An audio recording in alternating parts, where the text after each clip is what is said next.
This program is a presentation of UCTV for educational and non-commercial use only.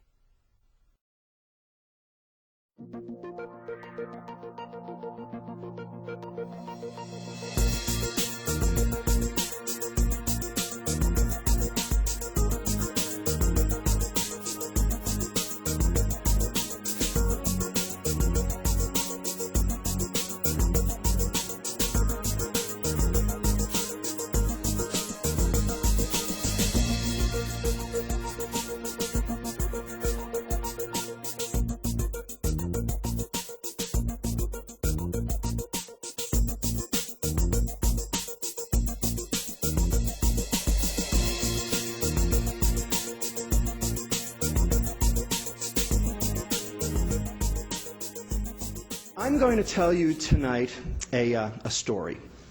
And this story dates back about 30 years.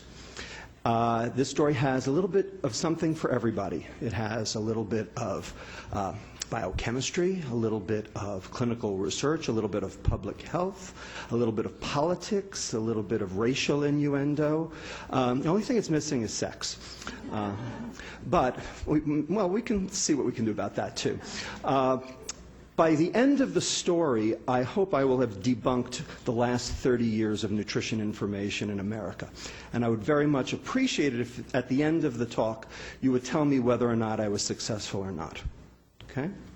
So, in order to get you in the mood, as it were, let's start with a little quiz. What do the Atkins diet and the Japanese diet have in common? Anybody? Oh, yeah, you have the answers right. Yeah. Never mind. That's right. You have the answer right there. Okay? So the Atkins diet, of course, is all fat, no carb. The Japanese diet's all carb, no fat. They both work. Right? So what do they share in common? They both eliminate the sugar fructose. Okay? So with that, think about what it means to be on a diet and what macronutrients you're eating and which ones you're not, and then we'll go from there, and I'll try to explain how this all works. So, you've all heard about the obesity epidemic. Here are the numbers. These are the NHANES database body mass index. Everybody knows what that is now. Histograms, marching ever rightward as time has gone on. This was what was projected for 2008 in blue. We had so far exceeded and surpassed. This is not even funny. This was from 2003. The reason I show this is not just to show that the obese are getting obeser. Of course, that's true. But in fact, the entire curve has shifted. We all weigh 25 pounds more today than we did 25 years ago, all of us. Now, it is often said that obesity is the ultimate interaction between genetics and environment. And Dr. Christian Vase, who's sitting in the back of the room, will be talking to you next week about the genetic component, which I am also very interested in. But having said that, our genetic pool did not change in the last 30 years. But boy, oh boy, has our environment sure changed. Okay? So tonight, we're going to talk about the environment rather than genes. Okay? Now, in order to talk about the environment, we need to talk about what is obesity. And of course, you're all familiar with the basic concept of the first law of thermodynamics, which states that the total energy inside a closed system remains constant. Now, in human terms, the standard interpretation of this law is the following. If you eat it, you better burn it, or you're going to store it. Now, who here believes that? Oh, come on, you all do. Okay? I used to believe that. I don't anymore. I think that's a mistake. I think that is the biggest mistake, and that is the phenomenon I'm going to try to debunk over the course of the next hour, because I think there's another way to state the law, okay, which is much more relevant and much more to the point. Before I get there, of course, if you believe that, these are the two problems, right? Calories in, calories out. Two behaviors, right? Gluttony and sloth. After all, you see anybody on the street, oh, he's a glutton and a sloth. That's all there is to it. You know, Tommy Thompson said it on the TV show. We just eat too damn much, right? Well, you know, if that were the case, How did the Japanese do this? Why are they doing bariatric surgery on children at Tokyo Children's Hospital today? Why are the Chinese? Why are the Koreans? Why are the Australians? I mean, you know, all of these countries who've adopted our diet all suffer now from the same problem. And we're going to get even further in a minute. Okay? There's another way to state this first law, okay? And that is, if you're going to store it, that is, biochemical forces that drive energy storage, and we'll talk about what they are in a few minutes, and you expect to burn it, that is, normal energy expenditure for normal quality of life, because energy expenditure and quality of life are the same thing. Things that make your energy expenditure go up make you feel good, like ephedrine, it's off the market, coffee for 2 hours, then you need another hit like me. Things that make your energy expenditure go down, like starvation, hypothyroidism, make you feel lousy. Okay? And how many calories you burn and how good you feel are synonymous. So if you're going to store it, that is an obligate weight gain set up by a biochemical process, and you expect to burn it, that is normal energy expenditure for normal quality of life, then you're going to have to eat it. And now all of a sudden, these two behaviors, the gluttony and the sloth, are actually secondary to a biochemical process, which is primary. And that's a different way to think about the process. And it also alleviates the obese person from being the perpetrator, but rather the victim, which is how obese people really feel. Because no one chooses to be obese. Certainly no child chooses to be obese. Oh, you say, oh yeah, sure, I know some adults who don't care. You know, Rossini, the famous composer, you know, La Gazza Ladra, Marriage of Figaro and all that, he retired at age 37 to a lifetime of gastronomic debauchery. Okay? Maybe he chose to be obese. Okay? But the kids I take care of in obesity clinic do not choose to be obese. In fact, this is the exception that proves the rule. We have an epidemic of obese 6-month-olds. Now, if you want to say that it's all about diet and exercise, then you have to explain this to me. So any hypothesis that you want to proffer that explains the obesity epidemic, you've got to explain this one too. Okay? And this is not just in America, these 6-month-old obese kids, but these are around the world now. All right? So open your minds and let's go and figure out what the real story is. Okay? Now, let's talk about calorie intake, because that's what today is about. We're going to talk about the energy intake side of the equation. Okay? Sure enough, we are all eating more now than we did 20 years ago. Teen boys are eating 275 calories more. American adult males are eating 187 calories more per day. American adult females are eating 335 calories more per day. No question. We're all eating more. Question is, why? How come? Because it's all there? You know what? It was there before. Okay? We're all eating more. There's a system in our body, which you've heard about over the last couple of weeks, called leptin. Everybody heard of leptin? Okay? It's this hormone that comes from your fat cell, tells your brain, you know what? I've had enough. I don't need to eat anymore. I'm done. And I can burn energy properly. Well, you know what? If you're eating 187 or 335 calories more today than you were 20 years ago, your leptin ain't working. Because if it were, you wouldn't be doing it, whether the food was there or not. So there's something wrong with our biochemical negative feedback system that normally controls energy balance. And we have to figure out what caused it and how to reverse it. And that's what tonight is about. But nonetheless, there are 275 calories we have to account for. So where are they? Are they in the fat? No, they're not in the fat. 5 grams, 45 calories out of the 275, nothing. In fact, it's all in the carbohydrate.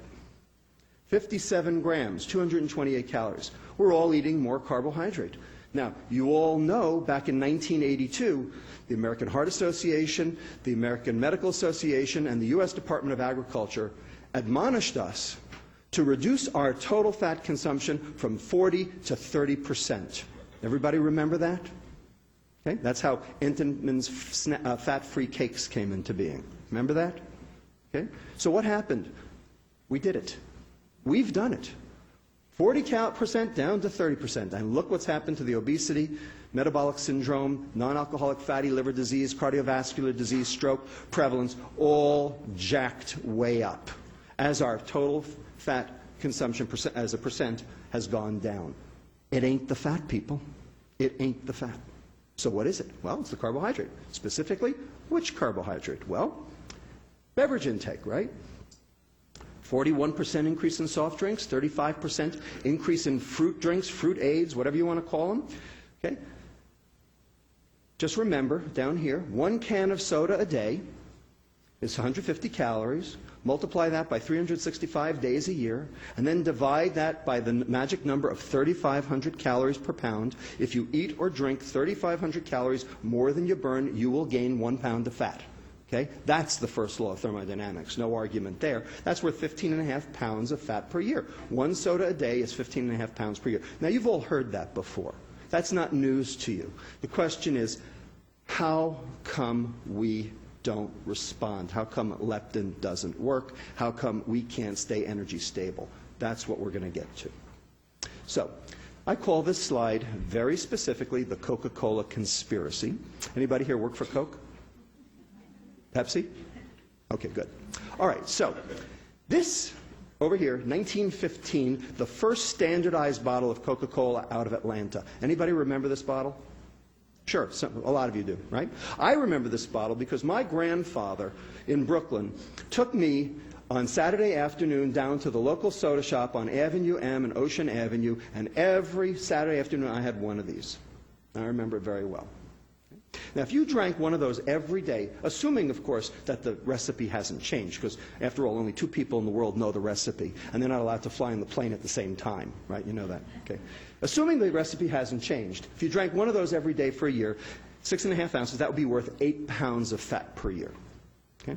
Now, in 1955, after World War II, and sugar became plentiful again and wasn't being rationed, we have the appearance of the 10-ounce bottle, the first one that was found in vending machines. And you probably remember that one as well. Then in 1960, the ever-ubiquitous 12-ounce can, worth 16 pounds of fat per year. And of course, today, this over here is the single unit of measure, right? 20 ounces. Anybody know how many servings are in that bottle? 2.5 8-ounce servings. That's right. Anybody know? Anybody who gets 2.5 8-ounce servings out of that bottle? That's a single serving, right? Okay, so that would be worth 26 pounds of fat per year if you did that every day. And then, of course, over here we have the 7-Eleven Big K Thirst Buster, Big Gulp, whatever you want to call it. 44 ounces worth 57 pounds of fat per year. And if that wasn't bad enough, my colleague Dr. Dan Hale at the University of Texas San Antonio tells me that down there they got a Texas-sized Big Gulp. 60 ounces of Coca-Cola, a Snickers bar, and a bag of Doritos, all for 99 cents. Okay, so if you did that every day for a year, that would be worth 112 pounds of fat per year. Okay? So why do I call it the Coca-Cola conspiracy? Well, what's in Coke? Caffeine, good, good. So what's caffeine? It's a mild stimulant, right? It's also a diuretic, right? Makes you pee free water. What else is in Coke? We'll get to the sugar in a minute. What else? Salt. Salt. 55 milligrams of sodium per can. It's like drinking a pizza. So what happens if you take on sodium and lose free water? You get thirstier, right? So why is there so much sugar in Coke? To hide the salt. When was the last time you went to a Chinese restaurant and had sweet and sour pork? That's half soy sauce. You wouldn't eat that. Except the sugar plays a trick on your tongue. You can't even tell it's there. Right? Everybody remember New Coke? 1985? More salt, more caffeine. They knew what they were doing. Okay? That's the smoking gun. Okay? They know. They know. All right, so that's why it's the Coca-Cola conspiracy. So, are soft drinks the cause of obesity? Well, it depends on who you ask. If you ask the scientists for the National Soft Drink Association, they'll tell you there's absolutely no association between sugar consumption and obesity. Okay? If you ask my colleague, Dr. David Ludwig, remember, I'm Lustig, he's Ludwig. Okay? He does what I do at Boston Children's Hospital. Someday we're going to open a law firm. Each additional sugared sweetened drink increase over a 19-month follow-up period in kids increased their BMI by this much and their odds-risk ratio for obesity by 60%. Okay? That's a prospective study on soft drinks and obesity. the real deal.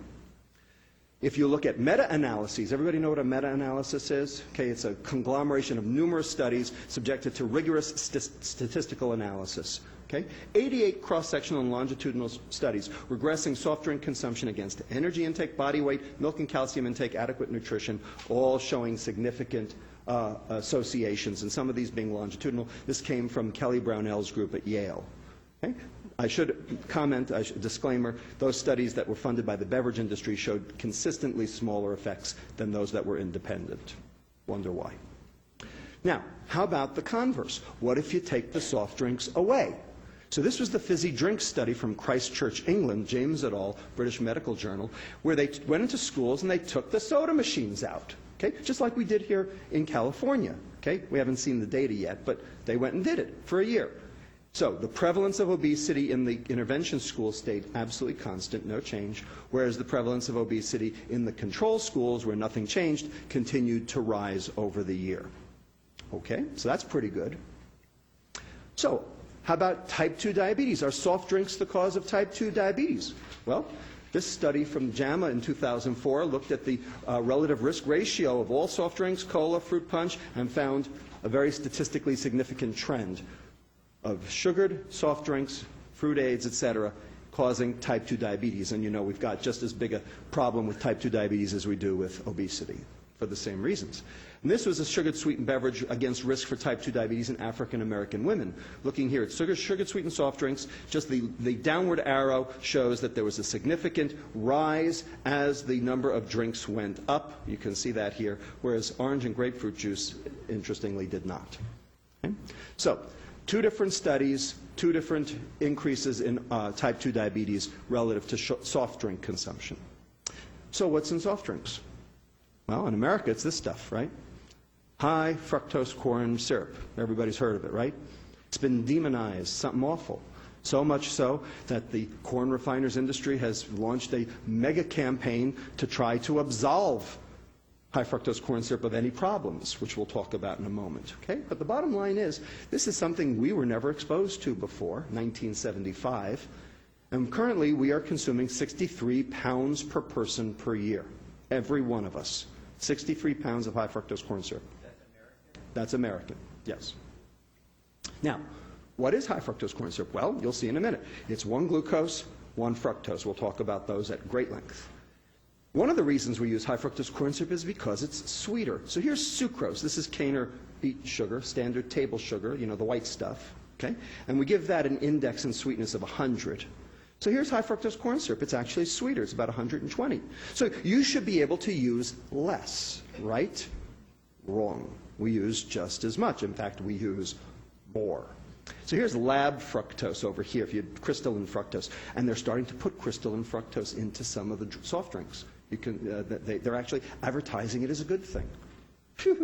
And that's got a sweetness of 173. So you should be able to cut that way back, right? They're not. Lactose down here, milk sugar, it's not sweet at all. Okay? And glucose, I should point out over here, is 74. It's not particularly sweet, and we're going to get to that at the end, okay, and what goes on with glucose. All right? But anyway, there's why we use it. It's sweeter. It's also cheaper, as I'll show you. So here's high fructose corn syrup. One glucose, one fructose. Notice the glucose is a 6-membered ring. The fructose is a 5-membered ring. They are not the same. Believe me, they're not the same. That's what this whole talk is about, is how they're not the same. Okay? And here's sucrose, and they're just bound together by this ether linkage. We have this enzyme in our gut called sucrase. It kills that bond in 2 seconds flat, okay, and you absorb it. And basically, high fructose corn syrup, sucrose, it's a non-issue. It's a wash. They're the same. Okay? And they know that that they're the same.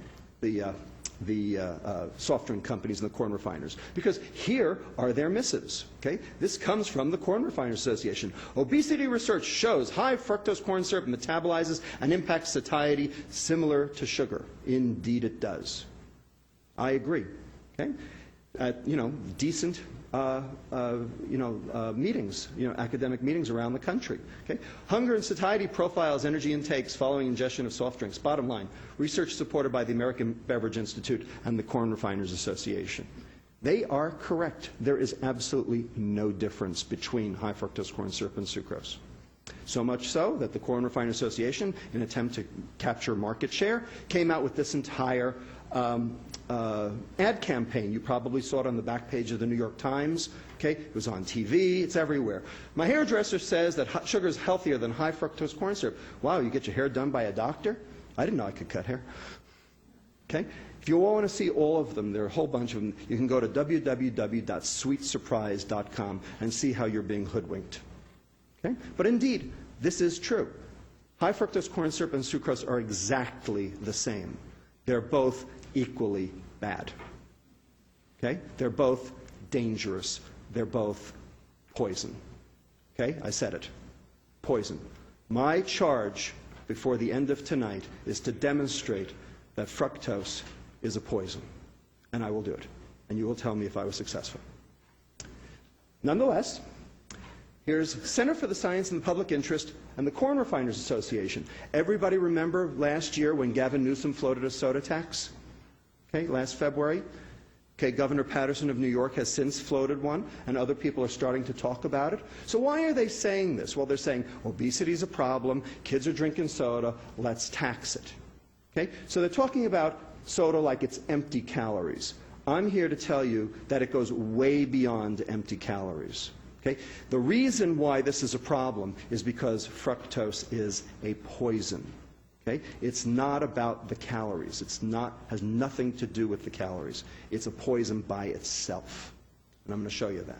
Nonetheless, I just want to read you this paragraph here, okay, in yellow. We respectfully urge that the proposal be revised as soon as possible to reflect the scientific evidence that demonstrates no material differences in the health effects of high fructose corn syrup and sugar. I agree. Here's the important sentence. The real issue is that excessive consumption of any sugars may lead to health problems. I agree. That's exactly right. Not may. Does. Does. So here's the secular trend in fructose consumption over the past 100 years. Before we had food processing, we used to get our fructose from fruits and vegetables. And if we did that, today we would consume about 15 grams per day of fructose. Not sugar, fructose. So sugar would be 30 grams, it would be double. Okay? We're just talking about fructose today. Okay? Prior to World War II, okay, before it got rationed again, okay, we were up to about 16 to 24, about 20 grams. So a small increase from the beginning of the century to World War II. Then, in 1977, just as high fructose corn syrup was hitting the market, we had increased that. We had basically doubled up to 37 grams per day, or 8% of total caloric intake. By 1994, we were up to 55 grams of the stuff per day. Remember, if you want to do sugar, then double the number. So that's 10.2. So you can see that more and more of our caloric intake, higher percentage, is being accounted for by sugar every single year. So it's not just that we're eating more. We're eating more sugar.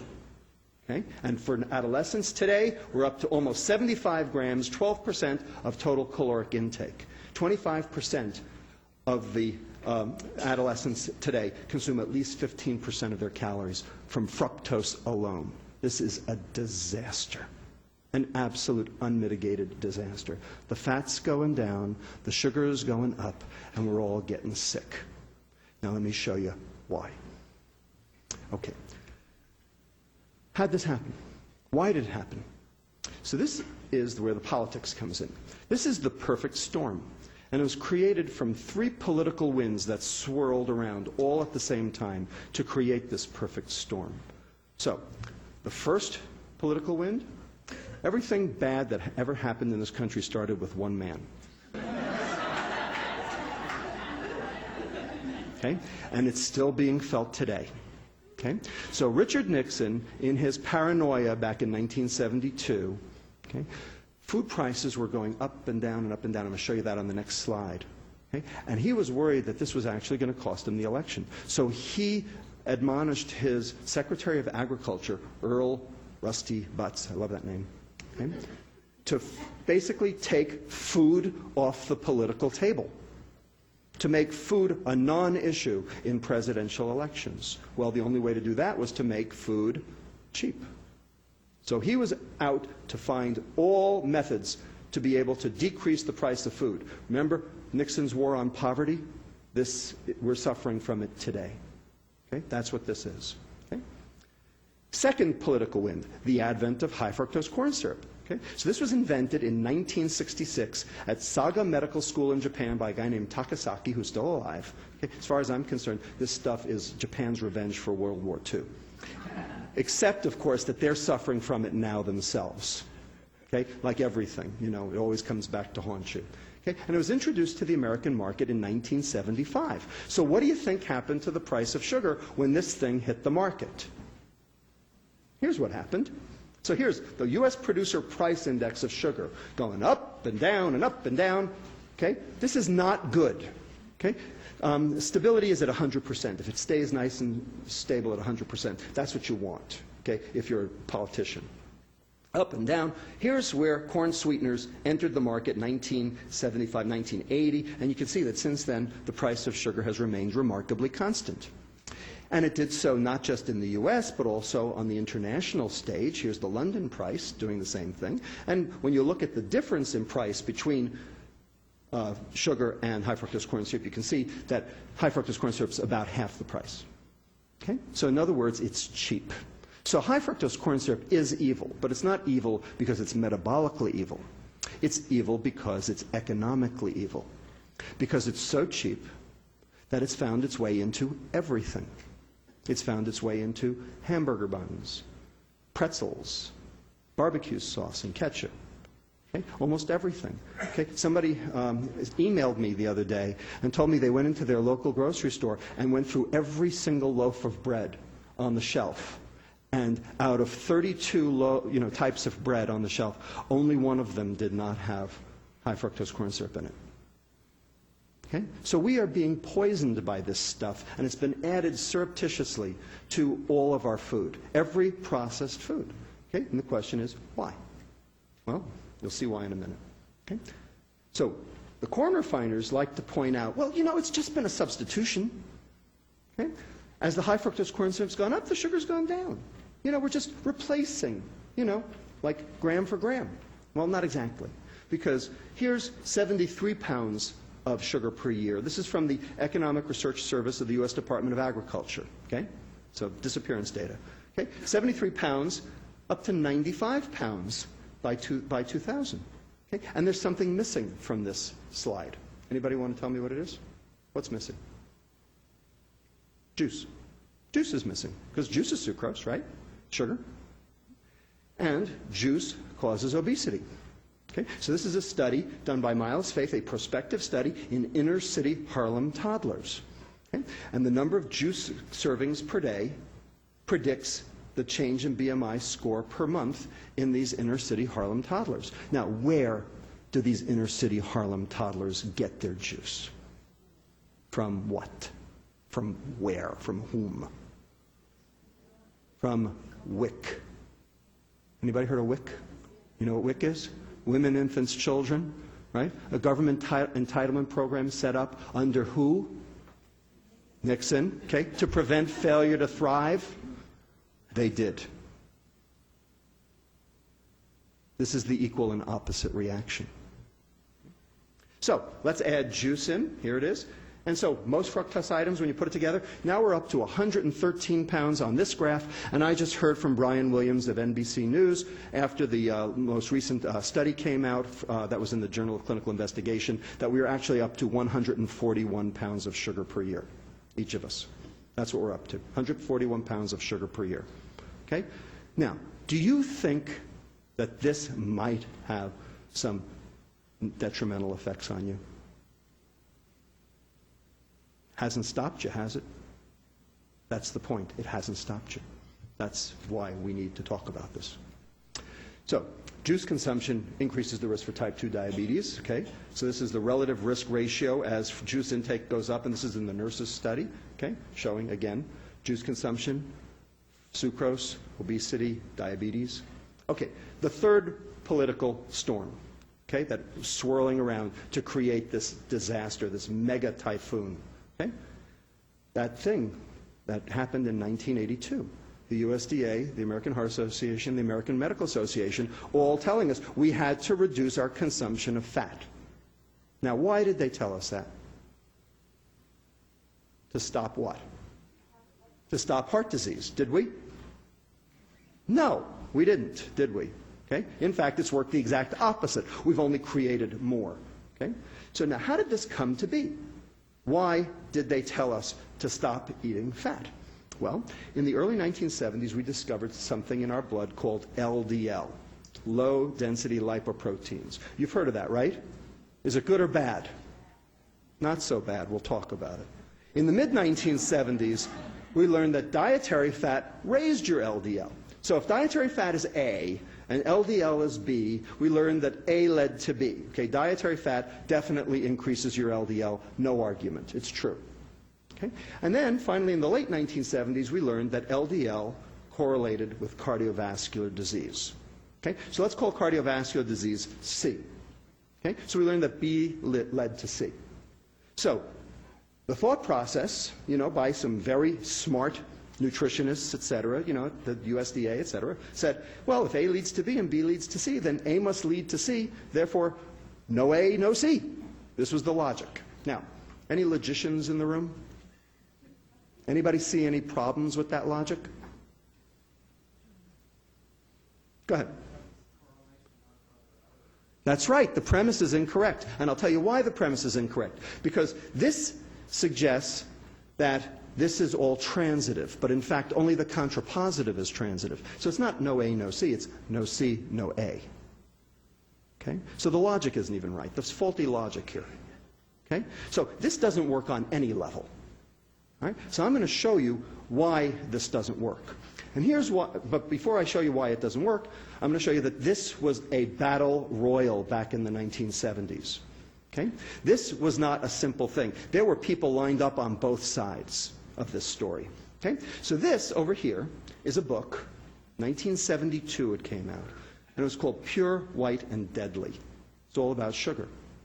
Okay? Written by a British physiologist, nutritionist, endocrinologist by the name of John Yudkin. Now, I never knew John Yudkin. He's passed away. Okay? But I read this book about a year ago, and without even knowing it, I was a Yudkin acolyte.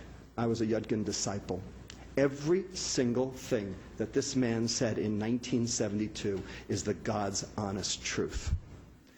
And if you want to read a true prophecy, you find this book. It's not easy to find, but you go find this book, and I'm telling you, every single thing this guy said has come to pass. It's astounding. I am in awe of this guy. But on the other side, we had this guy over here. Okay? His name was Ansel Keys. Anybody heard of him? Okay. So Ansel Keys was a Minnesota epidemiologist, very interested in the cause of cardiovascular disease, and he performed the first multivariate regression analysis without computers. Now, anybody know what that means? Multivariate regression analysis? Okay, so this is where you take a whole lot of data, okay, and normally you would just, run a few computer programs, but basically the object is to try to figure out what causes what, and to try to factor out other things and determine what the contribution of various things all at once are to an outcome that you're looking for. So he was interested in cardiovascular disease, and so what he did was he did this study, along with other people around the world, called the 7 Countries Study. Okay? Very famous, front page of Time magazine in 1980. Okay? So here's the data on the 7 Countries Study. So we have the US, we have Canada, Australia, England, and Wales, Italy, Japan. Okay? And here's percent calories from fat on the x-axis, and here we have coronary disease death rate on the y-axis. And so you'd say, well, look at that. I mean, it's very obvious, isn't it? Sure. Percent calories from fat correlates very nicely with coronary disease. Right? Except for one little problem. Anybody see it? Japan and Italy. So how much sugar do they eat? Didn't I tell you the Japanese diet eliminates fructose? They never even had it till we brought it to them after World War II. Italy, aside from gelato, I mean, what else they got? Okay? They got a lot of pasta. There's a lot of glucose, but no fructose. Okay? There's no sugar in the Italian diet other than the occasional sweet, which they moderate. They're very careful about moderating, and they cost a lot. Okay? But here we got England, Wales, Canada, Australia, US. You know, we are sugarholics, aren't we? We're also fataholics. So in fact, the fat migrated with the sugar. So this is from Keyes's own work. Okay, page 262, if you want to pick up the 500-page volume. Okay, and I'm just going to read you the one paragraph, okay, that talks about this. The fact that the incidence rate of coronary heart disease was significantly correlated with the average percentage of calories from sucrose in the diet is explained by the intercorrelation of sucrose with saturated fat. In other words, donuts. Okay? Wherever there was the fat, there was sucrose too. Because these guys here eat donuts. Partial correlation analysis show that with saturated fat constant, there was no significant correlation between dietary sucrose and the incidence of coronary heart disease. Okay. When you do a multivariate linear regression analysis, you have to do it both ways. You have to do holding sucrose fat constant showing that sucrose doesn't work, and then you have to hold sucrose constant and show that fat still works. You see that anywhere? He didn't do it. He didn't do it. He didn't do the thing that you need to do a multivariate linear regression analysis. Now, this was done before computers. We can't check the work. He's dead. He died in 2004. So, we're left with a conundrum. Do we believe this? Do we believe this study? Because we based 30 years of nutrition, education and information and policy in this country on this study. And as far as I'm concerned, it has a hole as big as the one in the USS Cole. All right? You got it? Everybody, am I debunking? Yes? No? All right. Let's keep going. Remember I told you LDL, maybe not so bad? Well, here's why. Because there really isn't one LDL. There are two. There are two LDLs. Here's one over here. It's called pattern A, or a large buoyant LDL. So everybody knows that LDL correlates with cardiovascular disease, and that's true, and I'm not going to argue that. That is true. But it's not this one, pattern A LDL. These guys are so light, they are buoyant, they float. So they get carried through the bloodstream, and they don't even have a chance because they're so big and they're so buoyant, they don't even get underneath the edge of the endothelial cells in the vasculature to start the plaque formation process. But over here we have this other guy over here called pattern B, or small dense LDL. You see the difference? These guys are dense. These guys don't float. These guys are small. They get underneath the edge of the surface of the endothelial cells, and they start the plaque formation. And it's been shown by numerous investigators now that small dense LDL is the bad guy. Okay, now when we measure LDL in the bloodstream, when you do a lipid profile, you measure both of them together because it's too hard to distinguish the two. So when you get an LDL, you're getting both LDLs, the neutral one and the bad one. Now, how can you tell whether your LDL is the neutral one or the bad one? What you do is you look at your triglyceride level in association with it, because your triglycerides tell you which one it is. So here's pattern A over here, okay? Big, large, buoyant LDLs, okay? And you'll notice that the triglycerides are low and your HDL is high. That's what you want. You want a low triglyceride, high HDL, because that's the good cholesterol. You want high good cholesterol. Over here you have pattern B, and here you have high triglyceride, low HDL. That's the bad guy. That's the guy you don't want to be, because you're going to die of a heart attack. No question about it. Triglyceride to HDL ratio actually predicts cardiovascular disease way better than LDL ever did. Okay? Point is, when you measure LDL, you measure both. So, dietary fat raises your large buoyant. What do you think raises your small dense? Carbohydrate. Okay, so here's percent carbohydrate, and here's your pattern B going up. Everybody got it? So what did we do? What did we do in 1982? What did we do? We went on a high-carb diet, which was supposed to be a low-fat diet, right? Right. So here's the low-fat craze, okay?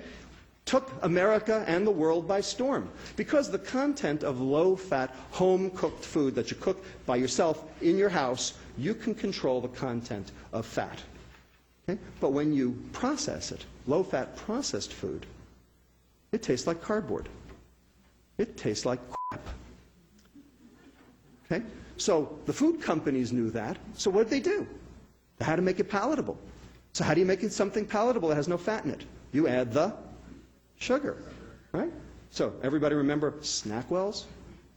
Okay, so 2 grams of fat down, 13 grams of carbohydrate up, 4 of them being sugars so that it was palatable.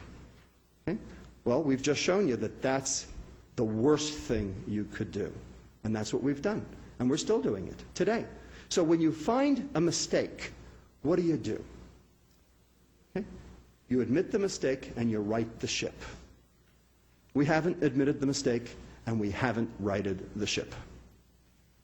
So we've had our food supply adulterated, contaminated, poisoned, tainted, okay, on purpose. And we've allowed it, and we've let it, through the addition of fructose for palatability, especially because of the decreased fat, and also as a ostensibly browning agent, which actually has its own issues, because why it browns so well with the sugar in it actually is what's going on in your arteries, because that's causing what we call protein glycation and cross-linking, which is actually contributing to atherosclerosis. So it works on your steak on the grill, it works in your arteries the same way. Okay? And removal of fiber also. Now, why did we remove fiber from our diet? We as human beings walking the earth 50,000 years ago used to consume 100 to 300 grams of fiber per day. We now consume 12. Why? What did we do? We took the fiber out. So why did we take the fiber out? Well, it takes too long to cook, takes too long to eat, and shelf life. Okay? So people ask me, what's the definition of fast food? Fiberless food. Okay? I dare you, other than a salad, I dare you to go to any fast food restaurant and find anything on their menu that they actually have to cook that has more than 1 gram of fiber in it. Because there isn't any. And that's on purpose. Because they take the fiber out. Because that way they can freeze it, ship it around the world, and cook it up fast. And not only is it fast cooking, but it's fast eaten, which also causes its own satiety issues. Bottom line, we have a typhoon on our hands. Okay? And then finally, the last issue was the substitution of trans fats, which are clearly a disaster. But those have been going down because we know that those are a problem. So we've actually gotten rid of most trans fats. Not completely, but most. Okay? So this is it. This is what we've done over the last 30 years. Okay, now to the biochemistry. Okay? Now, how many of you here have taken biochemistry? About 25%. I am going to show you a lot of reactions in excruciating detail. If you've studied biochemistry, you will have an anaphylactic reaction. If you haven't studied biochemistry, you will fall asleep. So what I'm going to suggest that you all do is just let me do my thing to show you that at least it works, and just count the arrows. Okay? You can do that, right? Can you count the arrows? It's not like counting sheep. Okay? You can count the arrows, and just stick with me, okay? Just let me do my thing, and let me show you why fructose is not glucose. Okay? Because what the liver does to fructose is really unique. And you've got to understand it to understand everything I've just told you. Okay? So number one, fructose is 7 times more likely than glucose to do that browning reaction, the advanced glycosylation end products. The thing that happens on your grill happens in your arteries for the same reason. Okay? You can actually see the color too, color change too. Fructose does not suppress the hunger hormone. There's a hormone that comes from your stomach called ghrelin you've heard about already. Okay? So if you preload a kid with a can of soda, and then you let them loose at the fast food restaurant, do they eat more or do they eat less? They eat more. They just took on 150 calories, yet they eat more. Reason? Because fructose doesn't suppress the hunger hormone ghrelin.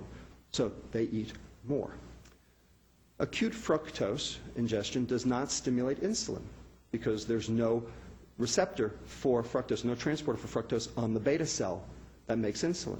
So the insulin doesn't go up. Well, if the insulin doesn't go up, then leptin doesn't go up. And if leptin doesn't go up, your brain doesn't see that you ate something. Therefore, you eat more. And finally, I'm going to show you liver hepatic fructose metabolism is completely different between fructose and glucose. Completely different. And I'm going to show you, before the day is out, the evening's out, that chronic fructose exposure alone, nothing else, causes this thing we call the metabolic syndrome. Everybody knows what the metabolic syndrome is? Okay, so this is the conglomerate of the following different phenomena: obesity, type 2 diabetes, lipid problems, hypertension, and cardiovascular disease. Okay, those all cluster together, okay, called metabolic syndrome. I'm going to show you how fructose does every one of those. I want to show you the difference between glucose and fructose in a way that will be glaringly apparent. So let's consume 120 calories in glucose. 2 slices of white bread. Okay?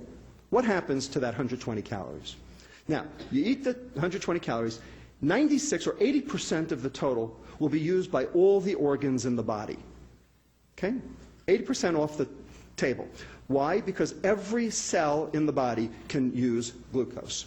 Every bacteria can use glucose. Every living thing on the face of the earth can use glucose, because glucose is the energy of life. Okay? That's what we were supposed to eat. Okay? 24 of those calories, or 20%, will hit the liver. Okay? So let's watch what happens to those 24 calories. Here they go. So the glucose comes in through this transporter called GLUT2. Out here, the glucose is going to stimulate the pancreas to make insulin. The insulin is going to bind to its receptor, and it's going to take this substrate over here called IRS1, insulin receptor substrate 1. That's not important right now, don't worry. Okay? And it's going to tyrosine phosphorylate it. Okay? And it's going to be tyrosine IRS1, which is now active. That's active. And it's going to stimulate the second messenger here called AKT. Okay? Now, what AKT does is it stimulates this guy down here, SREBP1, sterol receptor binding protein number 1. Don't worry about it. Okay? But this is the thing that ultimately gets fat mechanics going. Okay? So you'll see in a minute. So one of the things that SREBP1 does is it activates this enzyme here called glucokinase, which takes glucose to glucose 6-phosphate. Now, glucose 6-phosphate can't get out of the liver. The only way to get glucose 6-phosphate out of the liver is with hormones, glucagon or epinephrine. That's the way you can get it out. So now the glucose is fixed in the cell, but it's only 24 calories worth. So it's not a big, bolus of it. Okay? Now, the glucose 6-phosphate, almost all of it is going to end up going over here to something called glycogen. Now, glycogen is the storage form of glucose in the liver. Okay? Because glycogen is easy to fish the glucose out with glucagon and epinephrine. So my question to you, and granted this is a physiology question, is how much glycogen can your liver store before it gets sick?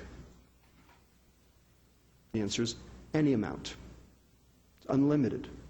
Okay? We have carb loaders who run marathons, right? Okay? Does it hurt them at all? We have kids with the disease where they can't get the glucose out of the glycogen, called glycogen storage disease type 1A, or von Gierke's disease. They got livers down to their knees, they're so big. They're hypoglycemic like all get out because they can't lift the glucose out of their liver. Okay? But they don't go into liver failure, because glycogen is a non-toxic storage form of glucose in the liver. So the whole goal of glucose is to replete your glycogen. So this is good. This is not bad. This is good. Now, a little of that glucose is going to fall down here. It's going to get metabolized down to this stuff here called pyruvate. And the pyruvate is going to enter your mitochondria over here. Remember, your mitochondria are the parts of your cell that actually burn the energy. They're your little factories. Okay? They make the stuff that lets you live. Okay? Called ATP. ATP, adenosine triphosphate. That's the energy of life right there. Okay? So the pyruvate comes in, gets converted to something called acetyl-CoA, gets metabolized by this thing called the Krebs cycle, TCA cycle, and you throw off ATP and carbon dioxide, which you breathe off. So far, so good? Have I snowed anybody yet? You're with me? I snowed one guy back there. Okay. I'm doing my best. I swear to God, I'm doing my best. Anyway, so this stuff over here, this acetyl-CoA, gets burned off in the TCA cycle. Now, maybe you won't burn all of it off, and so some of it may exit as citrate. Okay? And the citrate then leaves the mitochondria through a process known as the citrate shuttle. And then that citrate can then be broken down by these 3 enzymes, which are all subservient to this SREBP1.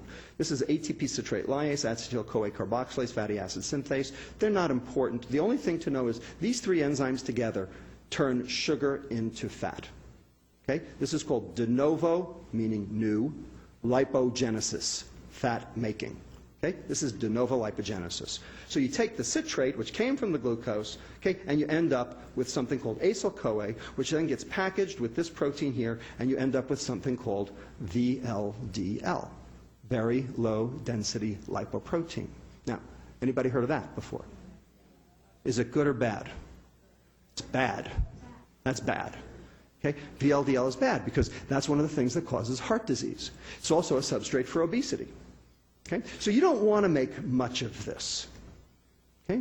But the point is, you started with 24 calories, maybe a half a calorie will end up as VLDL. So that little Japanese guy with the little hat, working out in the field, eating rice for the next, 90 years, can he die of a heart attack at age 90? Sure. Okay? But that's not so bad. Okay? If you make it to 90, you're doing all right. Okay? Because of that VLDL coming from glucose. Okay? Glucose made a little bitty VLDL. Okay? And that serves as a substrate for adipose deposition into your fat cell here, triglyceride. In addition, because the insulin went up in response to the glucose, your brain sees that signal. And it knows that that is supposed to shut off further eating. Okay? In other words, hey, I'm busy metabolizing my breakfast. I don't need lunch. Okay? And so you have a nice negative feedback loop between glucose consumption, the liver, the pancreas, and the brain to keep you in normal negative yin-yang energy balance. This is good. This is not dangerous. This is what's supposed to happen. All right, so now let's talk about a different carbohydrate. Let's talk about my favorite carbohydrate, maybe yours too. Okay? Ethanol. Ethanol is a carbohydrate, isn't it? Here's the structure. Carbon, hydrogen, oxygen. It's a carbohydrate. But we all know that ethanol is a toxin, right? A poison, right? You can wrap your Lamborghini around a tree, or you can fry your liver. Your choice. Depends on how much you drink and how often, right? Okay. So we know that ethanol is not good for you, except, of course, a little bit is good for you, right? So we can talk about that, too, later if you want. Okay? But let's talk about how it's bad for you. So here's acute ethanol exposure. Okay? CNS depression, vasodilatation, hypothermia, tachycardia, myocardial depression, pupillary responses, respiratory depression, diuresis, hypoglycemia, loss of fine motor control. You all went to college. Here's fructose. Nothing. Doesn't do any of those because the brain doesn't metabolize fructose. Okay? Alcohol gets metabolized in the brain to cause all of those things, but fructose doesn't. Okay? So fructose is not an acute toxin. Ethanol is. We control ethanol, don't we? Okay? We have something called the Bureau of Alcohol, Tobacco, and Firearms, right? We have all sorts of things. We tax ethanol. We do all sorts of things to limit consumption of ethanol. Okay? The Nordic countries, okay, all the liquor stores are state-run in an attempt to try to set the price of ethanol high enough so as to discourage consumption for public health reasons. We have 1,500 years of alcohol control policy in this world to draw on in terms of how to limit consumption. Got it? Okay? Because ethanol is a toxin and we know it. So let's consume 120 calories in ethanol. Shot of Maker's Mark. Anybody taste it? Yeah, good. Okay. So, 24 calories right off the top. Okay? The stomach and the intestine have something called the first pass effect. So 10% off the top. And kidney, muscle, and brain will consume the other 10%. So there goes 20% or 24 calories right off the top. 96 calories of the 120 are going to hit the liver. Now, how many was it for glucose? It was 24. Okay? So 4 times the substrate is going to hit the liver. And there's the rub. Okay? This is a volume issue. Okay? We're going to show you how. So the ethanol comes in, passive diffusion, there's no receptor for it, no transporter. First thing that happens is ethanol gets converted to this guy over here called acetaldehyde. Okay? Anybody know anything about aldehydes? Like formaldehyde? Right? Are aldehydes good for you or bad for you? They're bad, right? Because what do? They can cause cancer. They cross-link proteins is what they do. Okay? So if you cross-link enough proteins in your liver, what do you think happens to it? You get something called Cirrhosis, right, exactly. All right? So this guy over here is bad. Okay? And it generates something called reactive oxygen species. And reactive oxygen species damage proteins in the liver. And the more alcohol you drink, the more of this stuff you get. So far, so good? Okay, so this is one of the reasons why alcohol is bad. Now, the acetaldehyde will come down here to something called acetate. Okay, the acetate will enter the mitochondria, just like the pyruvate did before. Will get converted to acetyl-CoA and participate in the TCA cycle, just like before. Okay, to generate energy, so that alcoholics don't die from lack of energy. They got energy, it's everything else they don't have. Okay, they're going to have a whole lot of citrate, right? Because they have 96 calories that have to get metabolized. How many calories made it to the mitochondria with glucose? About a half, right? Because most of it went to glycogen. Okay? So we've got a big citrate. So it's in big font to show you that we're talking about big citrate now. Okay? And so the big citrate is going to get metabolized all the way to VLDL by this SRBP1. And so you're going to get a lot of VLDL. And this is the dyslipidemia of alcoholism right here. Okay? Everybody see that? So the liver's going to try to export this VLDL out so that it doesn't get sick, because when fat builds up in the liver, that's not good for it. Okay? Some of it's going to exit as free fatty acids, and those free fatty acids will take up residence in the muscle, and you get something called muscle insulin resistance. So insulin resistance, that's a bad thing. That makes your muscles and your liver not work so well, okay? And can cause all sorts of other problems like diabetes. Some of the acyl-CoA won't even make it out and will precipitate as a lipid droplet. So there's your alcoholic steatohepatitis. This acyl-CoA and this ethanol and these reactive oxygen species can start this enzyme activated. Okay, it's called C-Jun N-terminal kinase 1, or JUNK1, and it really is JUNK1 because it is the bridge between metabolism and inflammation. So when you generate JUNK1, you do bad things to your liver, which I will show you when we talk about fructose. So let's talk about fructose. Okay? Fructose is sweet. We like it a lot. Okay? We like it in everything. We like it in our bread. We like it in our pretzels. We like it everywhere we look. Okay? So let's consume 120 calories in sucrose, a glass of orange juice. Everybody got it? So 2 slices of white bread, a shot of Maker's Mark, a glass of orange juice. All the same 120 calories, but 3 different substrates. Let's see what happens to the fructose. So, number 1, the glucose, remember, because sucrose is half glucose, half fructose. So 60 of the calories of the 120 are glucose. 12 are going to make it into the liver, 48 out here for the rest of the body. Okay, the same 20-80 split we had before with glucose. So far, so good. But all 60 calories of fructose are going to be metabolized by the liver. Why? Because only the liver can metabolize fructose. So what do we call it, where when you take in a compound that's far into your body, and only the liver can metabolize it, and in the process generates various problems? What do we call that? We call that a poison. So let me show you how it's a poison. So let's watch the fructose. So the fructose comes in through this transporter now. Before it was GLUT2, now it's GLUT5. Okay? No insulin, remember, because fructose does not stimulate insulin. The fructose then gets metabolized by this guy over here called fructokinase to form something called fructose 1-phosphate. In the process, ATP has to give up 1-phosphate to ADP because the phosphate has to come from somewhere. So it comes from here. Now, before we had 24 calories that had to be phosphorylated. Now we have 72 calories that have to be phosphorylated. So we have 3 times the substrate, and there's the rub. It's a volume issue for right now. So we're going to lose a lot of phosphate, aren't we? So there's a scavenger enzyme in your liver called AMP deaminase 1 to rescue the phosphates off the rest of the ATP molecule. And it takes ADP down to AMP, adenosine monophosphate, down to IMP, inositol monophosphate, and finally to the waste product, uric acid. Anybody ever heard of uric acid? What is it?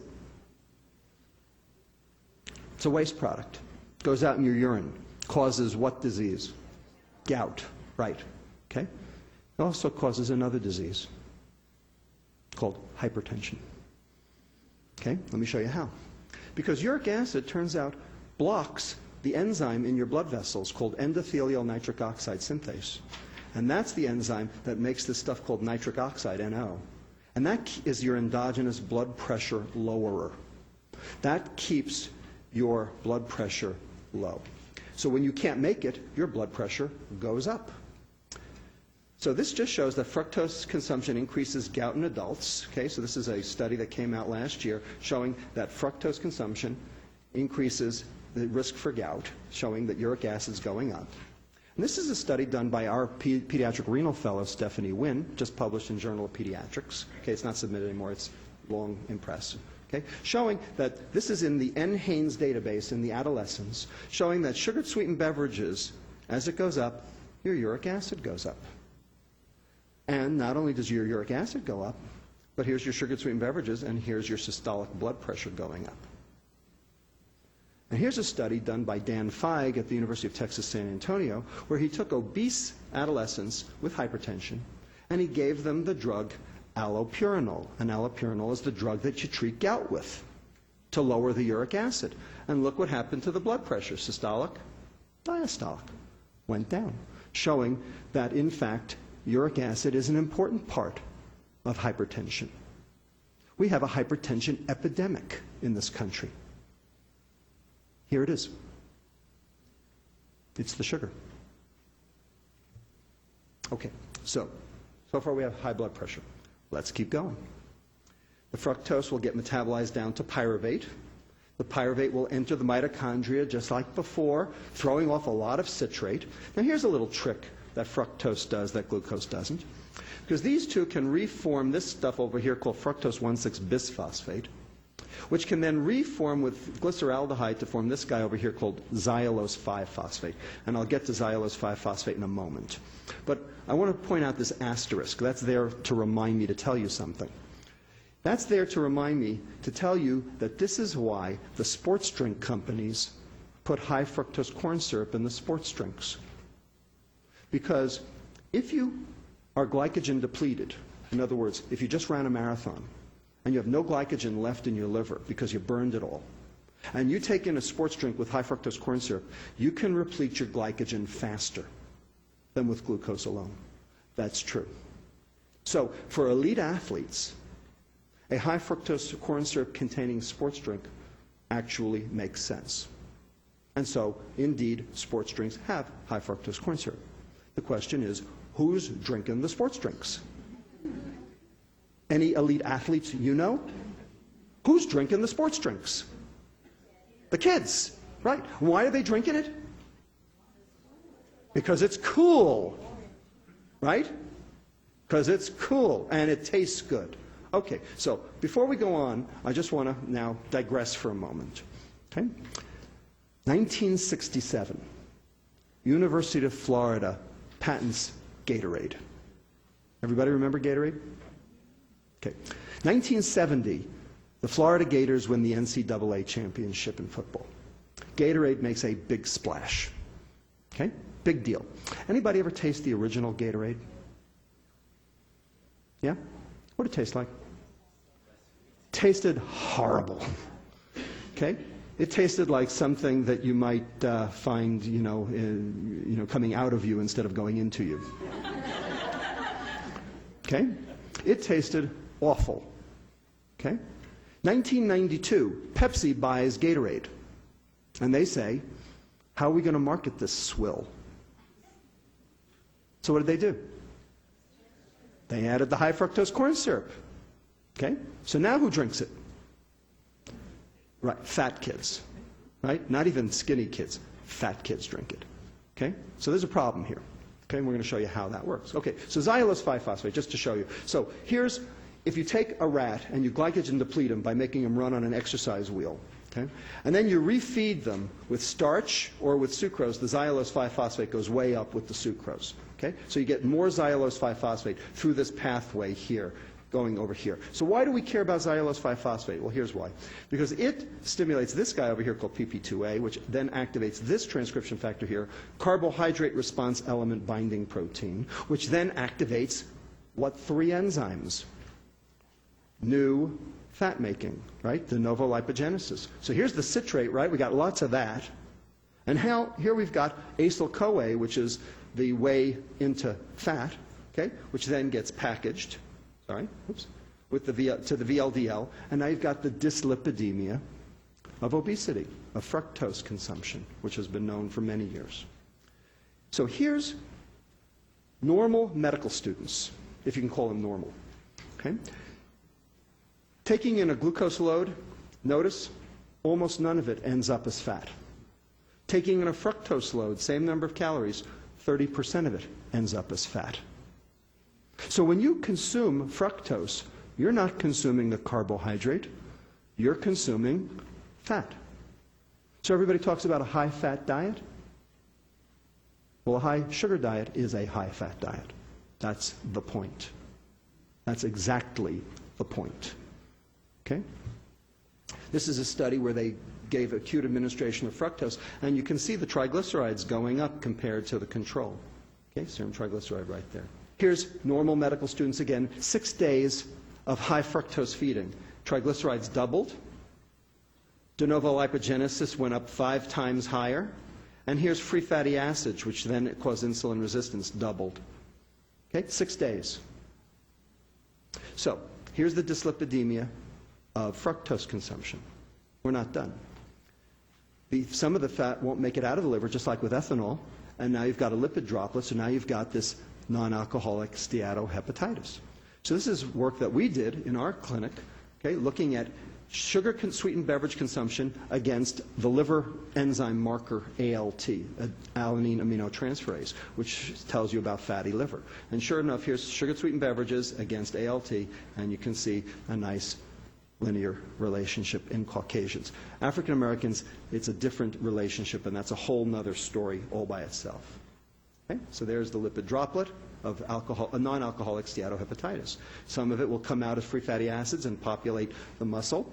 We'll also tell the insulin to go up higher. Remember that JUNK1? So here's what JUNK1 does. So the acyl-CoA and the fructose can all activate JUNK1. And what JUNK1 does is, remember when we use glucose, this IRS became tyrosine IRS1, and that was good? Remember that? Well, JUNK1, what it does is it serine phosphorylates IRS1. And serine IRS1 is inactive. So now the insulin can't even do its job in the liver. So now you have liver insulin resistance as well. That's going to make the pancreas work that much harder, generating higher insulin levels, which raise your blood pressure even further, cause further fat making, cause more energy to go into your fat cell. There's your obesity. Okay? And finally, our research has shown that the higher the insulin goes, the less well your brain can see its leptin.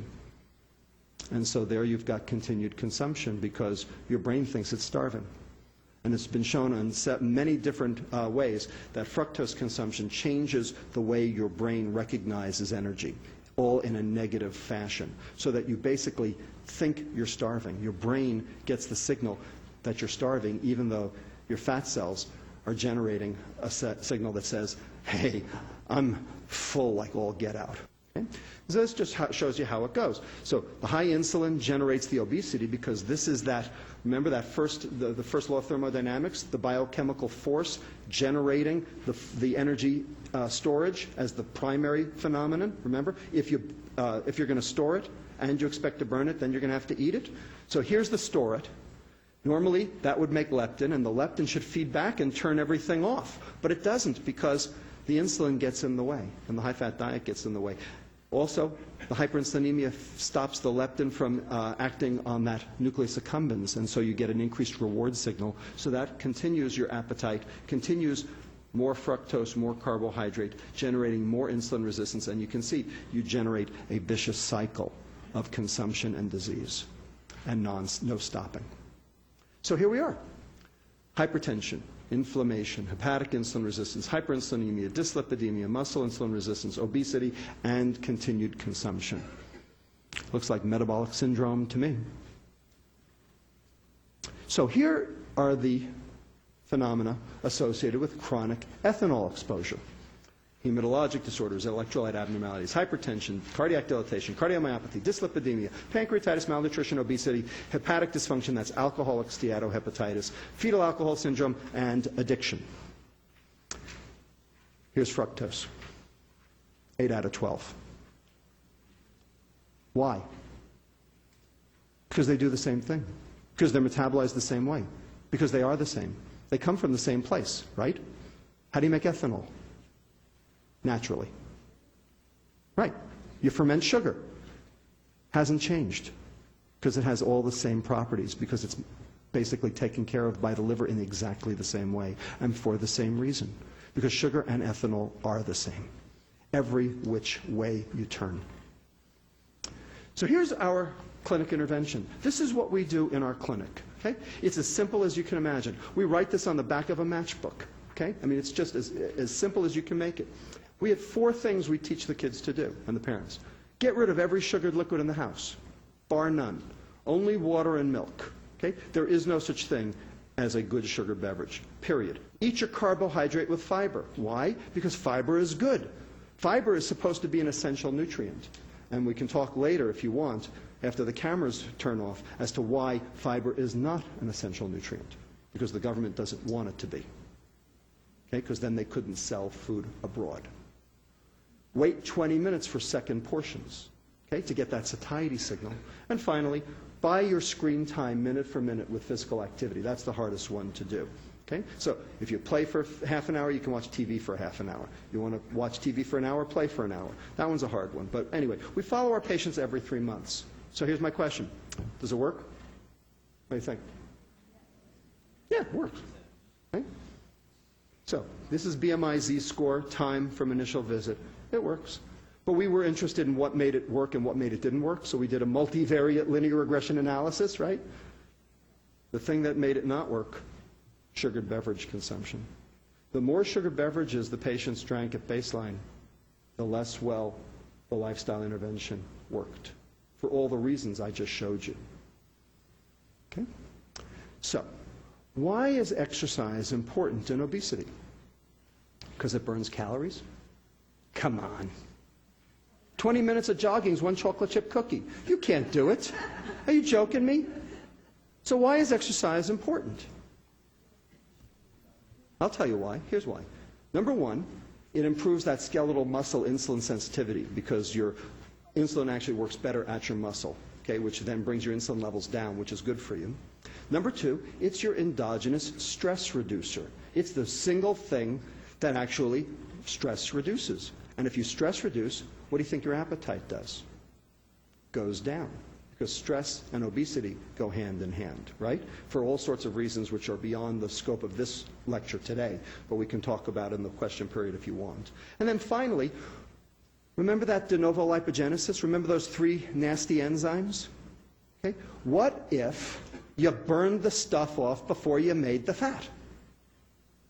That's what exercise does, because it makes that TCA cycle run faster, so you don't get the citrate leaving the mitochondria, so it doesn't get turned into fat, so it doesn't precipitate and cause all the problems you just saw. That's what they mean by a higher metabolism, yes. Okay? But it has nothing to do with burning of calories. That is the stupidest reason that I've ever heard of for exercise. You got to be joking me. Okay? You can't do it. I mean, 1 Big Mac, you know, and you've got to, mountain bike for 10 hours. Are you joking? Okay, so why is fiber important in obesity? So this is my motto in clinic. When God made the poison, he packaged it with the antidote.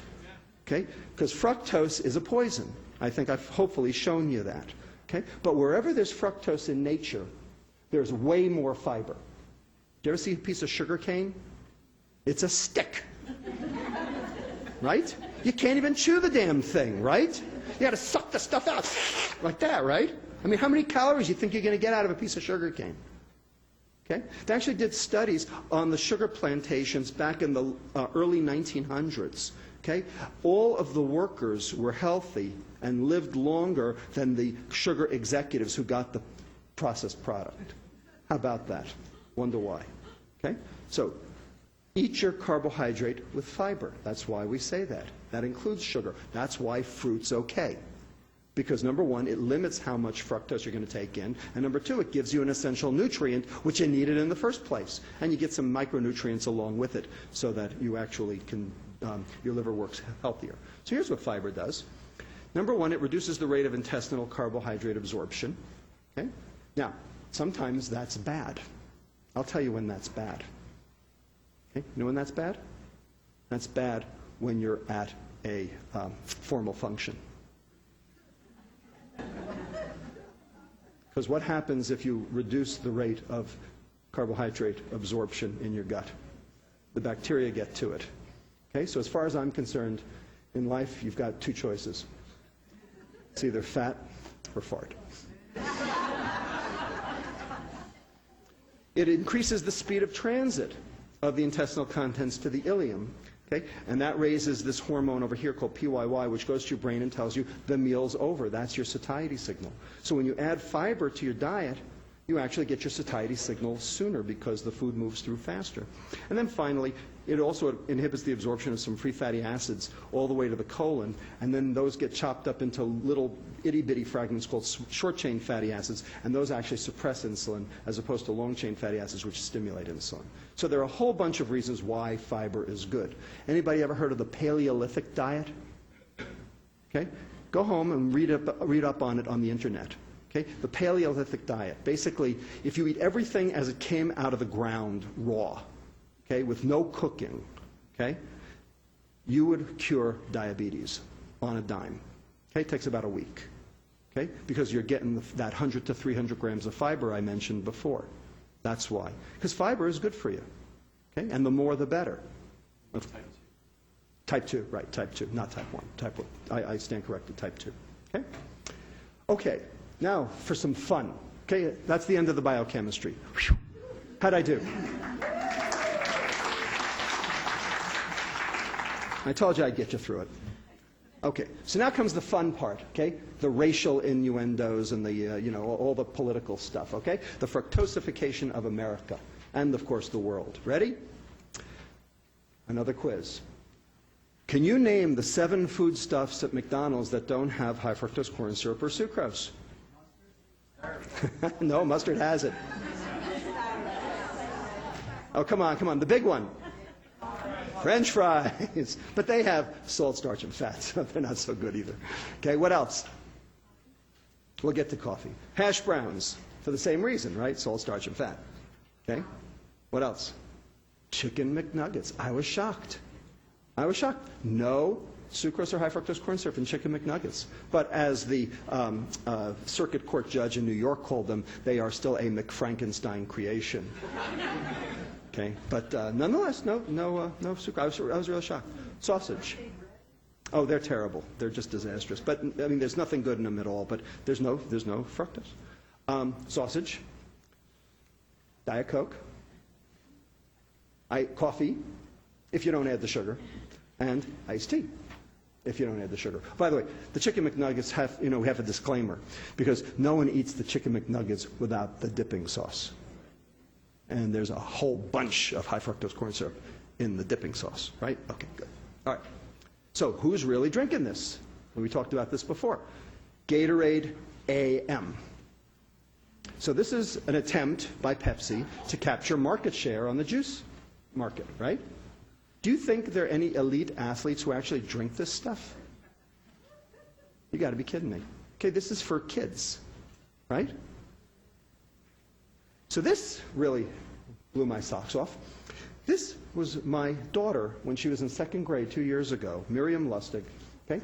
Brought these 2 cartons of milk home for me and said, Dad, you're not going to believe this, okay? 2nd grade, okay? So here's the calories in Berkeley Farms 1% low-fat milk, 130 calories, 15 of them are sugars because it's lactose, right, which is okay. And here's Berkeley Farms 1% chocolate milk, 190 calories, 29 grams of sugar, all high fructose corn syrup. Okay? It's like a glass of milk plus a half a glass of orange juice. Okay? And that's what we're giving to our kids. And you know what the nutrition department at the SFUSD says? Well, we have to get our kids to drink milk somehow. Now, is that brilliant or what? I don't know. Now, what about WIC? Okay? So we talked about the 112 pounds of orange juice that the kid down in Salinas was drinking. What about WIC? So remember what we started with? We have an epidemic of obese 6-month-olds. Remember? So could this be the reason? So here's a can of formula. 43.2% corn syrup solids, 10.3% sugar. It's a baby milkshake. Soda, Coca-Cola, is 10.5% sucrose. Formula is 10.3% sucrose. Any difference? And there's a huge literature that's now coming of age that shows that the earlier you expose kids to sweet, the more they're going to crave it later. Plus, there's a new literature that shows the more sugar the pregnant woman drinks or eats during the pregnancy, the more that gets across the placenta and actually causes what we call developmental programming, changing the kid's adiposity even before the kid is born and driving this whole epidemic even further. So, we'll close in a few minutes, okay? But I just want to point out what's the difference, okay? Here we got a can of Coke. Here we got a can of beer. And I'm not picking on Schlitz or anything. I mean, it's, any beer you want, okay? So, 150 calories each. No difference in terms of total calories. Percent carbohydrate. So, 10.5% from sucrose here, except it's high fructose corn syrup, but who cares? Okay, 3.6% alcohol. Here's the breakdown. 75 fructose, 75 glucose for the Coke. Okay, 90 alcohol, 60 maltose for the beer. Remember, the first pass GI metabolism takes 10% of the alcohol off the table. So when you actually compute the number of calories hitting the liver, which remember was the big difference between glucose and fructose, remember? 72 versus 24, and started the whole thing into motion as terms of what happens that's bad. Okay? Bottom line, no difference. So, we have something called beer belly. Well, welcome to soda belly, because that's what America is suffering from. No ifs, ands, or buts. That's what it is. Okay? Now, you wouldn't think twice about not giving your kid a Budweiser, but you don't think twice about giving your kid a can of Coke. But they're the same. In the same dosing, for the same reason, through the same mechanism. Fructose is ethanol without the buzz. So, fructose is a carbohydrate. Yes, it is. But fructose is metabolized like a fat. And I've just shown you that 30% of any ingested fructose load ends up as fat. Okay, so when people talk about high-fat diets doing bad things, no, what they're really talking about is high fructose diets. And that's what Ansel Keys was looking at. So the corollary to that is, in America at least, and around the world too, a low-fat diet isn't really a low-fat diet, because the fructose or sucrose doubles as fat. It's really a high-fat diet. That's why our diets don't work. And fructose, just like ethanol, for the same reason, through the same mechanism, and the same dosing, is also a toxin. Now, last, what can we do about it? Can we do anything about it? How about the FDA? You think they can do something about it? After all, aren't they supposed to regulate our food? Aren't they supposed to regulate what they can put in food? Right? Weren't they supposed to regulate tobacco? Now they are, actually. So, weird things. So I want to just show you what the tobacco company thinks of all this. So this is actually from the UCSF Legacy Tobacco Documents Library that Stan Glantz runs right across the street. Okay, Stan's a good guy. Okay, like Stan a lot. Okay, and he showed me this. He said, under the regulations governing food additives, so this came from an Altria or Philip Morris executive, it is required that additives be safe, defined as a reasonable certainty by competent scientists that no harm will result from the intended use of the additive. Now, does fructose meet that standard? Well, the FDA says that fructose, high fructose corn syrup, has what's known as GRAS, G-R-A-S status, generally regarded as safe. Now, where'd that come from? Nowhere. It came from nowhere. Okay? It came from the notion that, well, fructose is natural. It's in fruit. Must be okay. Right? Yeah, well, tobacco's natural too. But it's not. Ethanol's natural, but it's not. Okay? A whole bunch of, Jamaican ackee fruit's natural, but it's not either. It kills you. Okay? Keeping on going. A food shall be deemed to be adulterated if it bears or contains any poisonous or deleterious substance which may render it injurious to health. Fructose fits that description, right? But not with the prevention of chronic diseases, even though its own regulations explicitly postulate the connection between such products and such diseases. In other words, the FDA will only regulate acute toxins, not a chronic toxin. Fructose is a chronic toxin, right? Acute fructose exposure did nothing, remember? Because the brain doesn't metabolize fructose. The liver does. And the liver doesn't get sick after one fructose meal. It gets sick after 1,000 fructose meals. But that's how many we eat. So the FDA isn't touching this. The USDA isn't touching this. Because if the USDA touched this, what would that mean? That would mean an admission to the world that our food is a problem. So what do you think that would do? There are 3 things in this country that we can still sell overseas. Weapons, entertainment, and food. Cars? Computers? I don't think so. Can anybody think of anything else that another country wants of ours? What? Tobacco, right, tobacco. All right, you get the picture. All right? So the USDA doesn't want to know about this, okay, because this is bad news. Okay? And so who runs the food pyramid? The USDA. It's the fox in charge of the hen house. Okay, because their job is to sell food. And who's eating it? We are. So, in summary, fructose, and I don't care what the vehicle is, it's irrelevant. Sucrose or high fructose corn syrup, I don't care. Fructose consumption's increased in the past 30 years, coinciding with the obesity epidemic. A calorie is not a calorie. Okay? And the dietitians in this country are actually perpetrating this on us. Because the more you think a calorie is a calorie, the more you think, well, then if you ate less and exercised more, it would work. It doesn't. All of the studies show it doesn't work. Here's why it doesn't work. Because a calorie is not a calorie. Fructose is not glucose. We know a calorie is not a calorie because there are good fats and bad fats. There's good protein and bad protein. Okay, there's good carbohydrate and bad carbohydrate. And glucose is good carbohydrate. Glucose is the energy of life. Fructose, okay, is poison. You are not what you eat. You are what you do with what you eat. And what you do with fructose is particularly egregious and dangerous. Hepatic fructose metabolism leads to all the manifestations of the metabolic syndrome.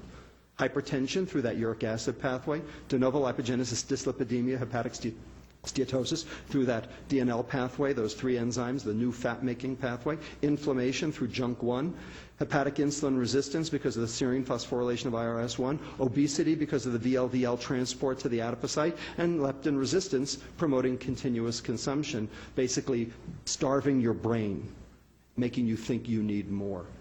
Fructose ingestion interferes with obesity intervention, as we showed in our clinic. The more soft drinks, the less well diet and exercise actually worked. Fructose is a chronic hepatotoxin for the same reason that alcohol is. The only difference is alcohol is metabolized by the brain, so you get alcohol effects. Fructose is not metabolized by the brain, so you don't get those effects. But everything else it does is the same. But the FDA can't and won't regulate it. It's up to us.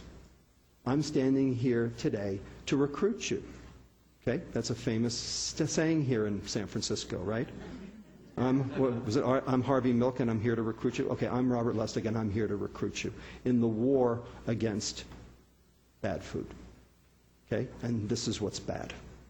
With that, I want to thank my colleagues at the UCSF Department of Pediatrics in our Weight Assessment for Teen and Child Health Clinic, UCSF Department of Epidemiology and Biostatistics, and also Department of Nutritional Sciences at UC Berkeley, in particular Dr. Jean-Marc Schwartz, who is a card-carrying fructose biochemist, PhD biochemist, who vetted all of these pathways that I've shown you today and looked at this and said, oh my God, it is a toxin. He worked in this stuff for 15 years, and he didn't even realize it was a toxin until he saw this. So with that, I'll close. Thank you.